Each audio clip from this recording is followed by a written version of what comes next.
Top 10 manhwa were famous MCs who have been betrayed and seeks for revenge. When a certain character has been betrayed, he will seek revenge. But there is nothing like a great vengeance plot without a betrayal that gives you 10 times more when the MC comes back stronger than ever and he proceeds to wreak havoc on those who betrayed him. Being betrayed by someone you thought of as your best friend is a painful feeling, but things can be worse. You spent years working hard to build yourself only to have it all come crashing down in an instant. If that's the case, then don't give up. Haha, I was out of script. Anyway guys, here are some of the best betrayed manhwa out there for you to read.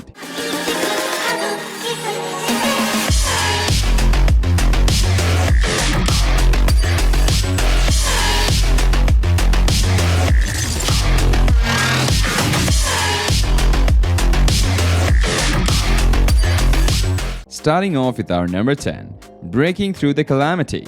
This manhwa is really good. Lu Cheng is a transmigrator, but ever since the early years of his second life, he has been unlucky. He trains in the floating continent to cultivate, but his master betrayed him in order to ascend. Lu Cheng survived his master's attack and gained new feats, prompting him to have his revenge. Totally worth your attention. This cultivation story is way more different than the cliché ones. Number 9.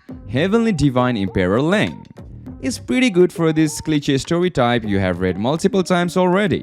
Ling Jianchen, the master of the Divine Emperor, reincarnated in the body of a mortal. A genius. Even the Divine Emperor was thought by me. So you really want to mention genius to me? Awesome guy. Even the Divine Emperor was willing to serve me just to get a few words from me. Beauties. Have you ever heard of the goddess of beauty? She was willing to do anything just to be with me. Everyone in the heavens listened to my orders. I am the most incredible one in all 8 divine realms. I'll put it like this. It's better than your average garbage manhwa. Number 8. Dark Hunter. Chen Biming was once a young and talented hunter of the Heavenly Alliance, until he got betrayed and murdered by the 5 lords. He gets resurrected into the past while having his memory intact and swears that he will get revenge on those who betrayed him. With the help of his battle spirit, he once ascends the road to become the strongest again. I enjoyed the webtoon quite a lot. It had this amazing feel to it that drove me to wanting to read it more. But there was a problem, which was the main character is overpowered and his companions are too. But there could have been some work done on improving other characters, not just the main characters.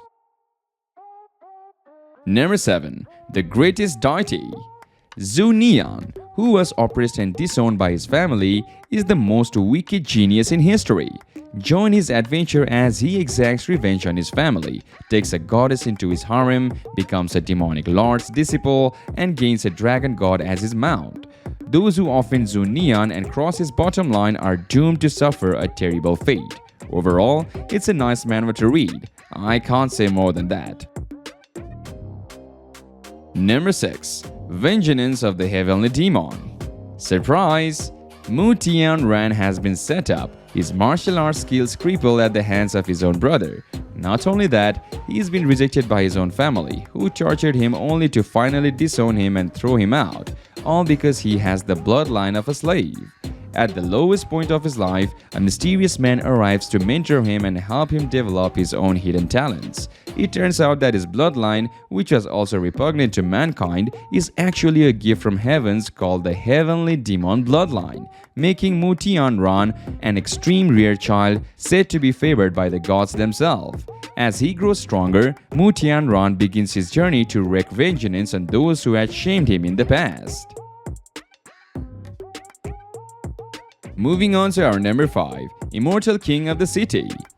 Bai Li Yunxiao, a spirit ancestor from the Zhuxiao continent, died and was reborn 300 years in the past. He was his young self in the city again. He embarks on a journey to alter his fate and return to the peak of the world. He vows to become invincible. He is now back in school, armed with the frivolity of youth, amazing medical skills, ultimate cultivation methods, and the love of his life. Not bad. Quite similar to other cultivation stories where the MC was an immortal and brought back to his teenage years in the modern era. It's definitely not the best, but not the worst either. Number 4. Master of 3 Realms. 300 years ago, He was the greatest monarch who was killed by his fiancée right before their wedding. 300 years later, he was reincarnated against heaven's will. He practiced a forbidden technique and forced God-defying meridians. In his lifetime, I will slaughter whoever stands in my way, be it a god or a demon. I'm going to do anything till my heart's content. I shall rule 3 realms. The art is somewhat decent, but that aside, there is nothing appealing here. Number 3. The first greatest eternal god. Even in his dreams, Li Tianming can't stop himself from laughing. Why? Because his family pets are all the primordial chaos beast of the myth. That teeny-weeny little chick over there is actually the eternal inferior phoenix that is Sun's. His black cat is the Genesis Chaos Thunderfiend that refines worlds with its lightning. The cockroach, well, is the myriad worlds a deathless beast that possesses trillions of undying clones. Followed by his menagerie of pets, Li Tianmin begins his ascension to become the #1 beast master of the ages. He journeys across the many worlds, only one thing remaining constant. No one is ever ready for the likes of his pets. After all, who is ever prepared to fight a chicken and its fellows? Number 2. I am the Great Immortal. The previous life, he was a peerless genius in the world of immortality. He was killed by 3 celestial beings. He was accidentally reborn to his 20s by the Book of Heaven. All he wanted to do was become an immortal and return to the immortal world. And he became the strongest man on the earth, turning his hands into the clouds and covering his hands with rain, provoking anyone who defies him. He is the Venerable One, and the ruler of 3,000 worlds, the guy who is 10,000 times better than Thanos. He is Taizuan Taizun, the Great Immortal. And finally, number 1. Shenwoo Taizun. I was once a supreme god of physique, standing tall above others. However, I was betrayed by those whom I thought of as my most trustworthy friends. They had schemed against me in an attempt to kill me, which was almost successful. Fortunately, a fraction of my soul had managed to escape into the body of a seriously injured child, giving me another chance at life and revenge. He wants to get revenge, but he does it in a different way, and I prefer it more because there is aspects of world building in it. It's an above average raid. Okay people, that's all for today's video. If you want more list on this topic or even want some more other, then you can comment down below, and of course, one like will be really appreciated. So it's me, your host Kiro, signing out now. Adios.